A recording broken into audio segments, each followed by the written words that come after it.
जौनपुर सदन विधानसभा की अगर हम बात करते हैं तो यह विधानसभा जो है काफ़ी चर्चा का विषय रहा है, क्योंकि यहाँ पर जो एक सिलसिला था उस सिलसिला को तोड़ने में एक नाम ने जो आगे आया था वो था, जिस तरह से आज हमारे साथ नदीम जावेद जी बैठे हुए हैं, इन्होंने ही उस सिलसिले को ब्रेक किया था और यहाँ पर वो विधायक के रूप में चुनकर आए थे। लेकिन एक बार फिर कांग्रेस ने एक प्रत्याशी के रूप में फिर से इन्हें चुनाव मैदान में उतारा है। अब जिस तरह से इस विधानसभा में जो एक सिलसिला चलता आ रहा था बहुत समय से, उसे आपने ब्रेक करने में कायम ही रहे थे। इस बार किस तरह से आप चुनाव मैदान में हैं और कितनी ताकत के साथ आप चुनाव मैदान में, और क्या लगता है विकास से कितना ज़्यादा यहाँ विकास हुआ या फिर विकास से कहीं ना कहीं पीछे है ये विधानसभा? देखिए, 1980 के बाद कांग्रेस पार्टी लगातार जौनपुर सदर विधानसभा क्षेत्र में चुनाव हारती रही थी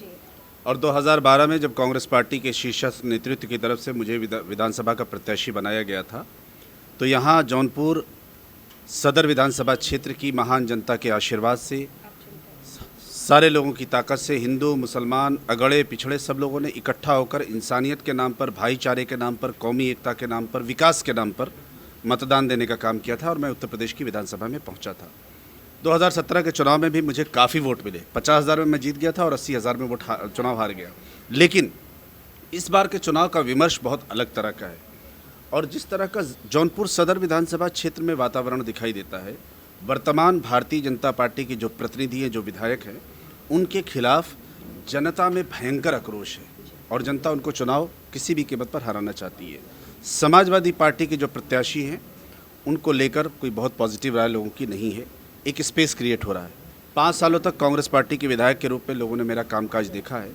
और ज़मीन पर जिस तरह के हालात दिखाई दे रहे हैं और ख़ास तौर से बुज़ुर्गों के साथ साथ नौजवान साथियों का इन्वॉल्वमेंट और जोश जिस तरह का दिखाई देता है, वो इस बात की तरफ स्पष्ट संकेत कर रहा है कि आने वाले विधानसभा के चुनाव में जौनपुर दोबारा इतिहास कांग्रेस के पक्ष में लिखने जा रहा है। यहाँ पर जातिवाद भी एक बहुत बड़ा इस चुनाव में मुद्दा देखने को मिल रहा है। वहीं पर जब आपको टिकट मिला, समाजवादी पार्टी को मन में भी एक डर शायद देखने को मिला, तो आप इस चीज़ को किस तरह देखते हैं और क्या लगते हैं जो मुस्लिम समाज है और बाकी जो लोग हैं, किस तरह से आप लोगों के दिलों पर प्यार पाकर और उसे वोटों में आप तब्दील करने में आप कायम रहेंगे? जब 2012 के चुनाव की, जिस चुनाव की आपने चर्चा की, उस समय समाजवादी पार्टी के जो विधायक थे वो मुस्लिम समाज को रिप्रेजेंट करते थे, उस कम्युनिटी को रिप्रेजेंट करते थे। मैं भी विधायक था और चुनाव प्रत्याशी था और जब मैंने उनके खिलाफ चुनाव लड़ा था तो मुझे इस बात की खुशी है कि मुझे मुस्लिम भाइयों ने जितना समर्थन दिया था उससे कहीं अधिक बढ़ के और उससे कहीं ज़्यादा मोहब्बत के साथ मेरे हिंदू भाइयों ने भी मुझे मदद देने का काम किया था। तो हिंदू और मुसलमान की बात जौनपुर सदर विधानसभा क्षेत्र और जौनपुर जनपद में कभी नहीं रही। जौनपुर भाईचारे के लिए, इंसानियत के लिए, कौमी एकता के लिए हमेशा जाना जाता रहा है और जौनपुर इस बात के लिए विशेष रूप से पूरे देश और दुनिया में मशहूर है कि यहाँ पर कभी सांप्रदायिक दंगे नहीं हुए और हमेशा यहाँ के लोग मिलजुल कर रहते रहे और उसी का नतीजा 2012 में भी देखने को मिला था और हमें ये उम्मीद है कि 2022 के विधानसभा के चुनाव में कांग्रेस के पक्ष में एकता के नाम पर और भाईचारे के नाम पर, विकास के नाम पर राहुल गांधी और प्रियंका गांधी के नाम पर जनादेश मिलेगा। मतलब नदीम जी सर्व समाज को लेकर चल रहे हैं। हम लोगों का, हमारी सियासी परवरिश, हमारी घरेलू परवरिश ऐसी हुई कि हमने कभी समाज में बंटवारे को देखा ही नहीं और मुझे इस बात का गर्व है, इस बात पर कि सर्व समाज के लोग अपना आशीर्वाद, अपना बेटा, अपना भाई मुझे समझते हैं और मुझे इस बात पर गर्व है। विधानसभा के हर एक क्षेत्र से आप कितने ज़्यादा रूबरू हैं, कितना आपने समझा और आपको लगता है कि आप इस विधानसभा के कण कण को आप समझते हैं और यहाँ के कार्य करने के लिए आप तैयार हैं? तो अगर जनता आपको चुनती है, अपना वोट देती है, तो उस कण कण से एक एक जो विकास कार्य होंगे उसको करने में भी आप काफ़ी... नहीं, आपका सवाल बड़ा वाजिब है। मैं इस विधानसभा क्षेत्र की तासीर को इसलिए बहुत अच्छी तरह से समझता हूँ कि 2012 से 2017 तक मैंने विधानसभा का प्रतिनिधित्व किया है, नंबर 1। नंबर 2, इस विधानसभा क्षेत्र में आप किसी से पूछेंगे, जब मैं विधायक बना था और जिस कौमी एकजुटती की आप बात कर रही हैं, तो मैंने अपनी विधायक निधि से सबसे पहले राम घाट का निर्माण कराया था। चौकिया धाम मंदिर है, उसका सुंदरीकरण कराया था, बहुत मशहूर जगह है, आस्था का प्रतीक है। बिजली के ज़बरदस्त ऐतिहासिक काम हुए थे, आप किसी भी से भी पूछेंगे वो बताने का काम करेंगे। फ्लाईओवर हो, ट्रेन हो, कभी ये नहीं देखा कि ये हिंदू है, ये मुसलमान है, ये अगड़ा है, ये पिछड़ा है, ये गरीब है, ये अमीर है। जो आया और मेरी जो भी ताकत थी मैंने उस तरह से काम करने की कोशिश की और मैं भविष्य में भी अगर यहाँ की महान जनता के आशीर्वाद से उत्तर प्रदेश की विधानसभा में जाने का सौभाग्य प्राप्त होगा तो मैं निश्चित रूप से उसी इंसानी रिश्तों के हवाले से काम करने का प्रयास करूँगा। एक बात मैं और निवेदन कर दूँ, उत्तर प्रदेश की विधानसभा के जो टॉप परफॉर्मर थे 5, उसमें नौजवानों में पहली बार जीतने वालों में मैं था जो टॉप परफॉर्मर था, टॉप 5 में। मुझे बेस्ट एमएलए का अवार्ड भी मिला था और मैं हर चर्चा में भाग लेने वाले विधायकों में से था। तो मैंने सड़क पे भी लड़ाई लड़ी, मैंने विकास को भी ज़मीन पर उतारने का प्रयास किया, और मैंने जौनपुर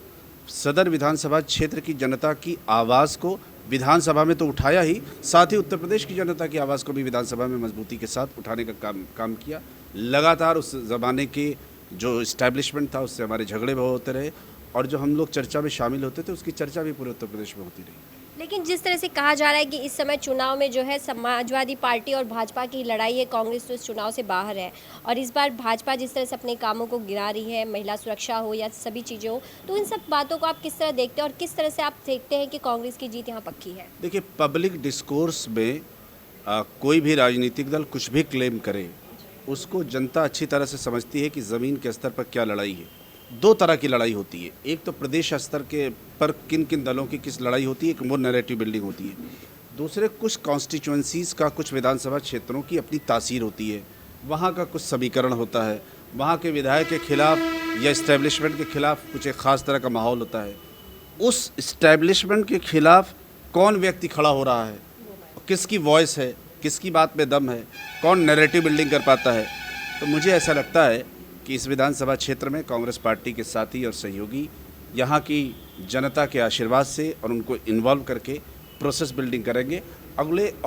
एक हफ्ते में हमें लगता है कि चुनाव की तासीर बहुत साफ बन जाएगी कि कांग्रेस पार्टी और भाजपा के बीच में चुनाव होने जा रहा है, और हमारा ये विश्वास है कि यहाँ पर कांग्रेस पार्टी को सफलता मिलेगी। अब आप डोर टू डोर जा रहे हैं, जनता के बीच जा रहे हैं ना, जिस तरह से आप इस समय पे, तो किस तरह से जनसंपर्क के दौरान किस तरह से लोगों में क्या कुछ चर्चाएं या फिर लोगों की किस तरह की उम्मीदें आपसे आप देख रहे हैं?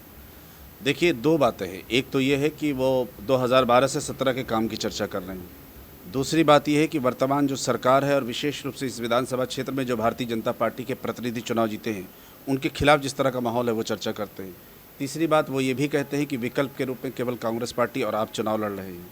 तो नैरेटिव के स्तर पर ऐसा लगता है कि कहीं ना कहीं लोगों का जहन ये बना हुआ है कि भाजपा के खिलाफ या भाजपा के जो वर्तमान विधायक हैं उनके खिलाफ अगर कोई दल लड़ सकता है या कोई व्यक्ति लड़ सकता है तो ये फलाना आदमी लड़ सकता है। इसलिए वो आइडियोलॉजिकल लाइन पर, राजनीतिक लाइन पर वो हमारे साथ और हमारे साथियों के साथ खड़ा होता हुआ दिखाई देता है। तो हमें लगता है कि ये जिस तरह का विमर्श खड़ा हो रहा है, अगले एक हफ्ते में वो बहुत साफ हो जाएगा। तो जिस तरह से आपने देखा कि नदीम जी ने अपनी बातों को जिस तरह से रखा है, उन्होंने यह भी बताया कि जिस तरह से यहाँ का इतिहास रहा है और इस बार एक बार फिर से यह इतिहास दोहराने जा रहे हैं, यहाँ से फिर कांग्रेस की जीत को पक्की समझ रहे हैं। और देखना यह होगा कि जिस तरह से उन्होंने एक प्रिय विधायक के रूप में लोगों के, जनता के बीच में रहकर कार्य किया है, तो क्या जनता फिर एक बार उन्हें यहाँ पर अपने विधायक के रूप में चुनकर यहाँ के विकास कार्यों के लिए उन्हें मौका देती है। बस आप हमारे साथ यहीं बने रहिए आगे और भी खबरों के लिए।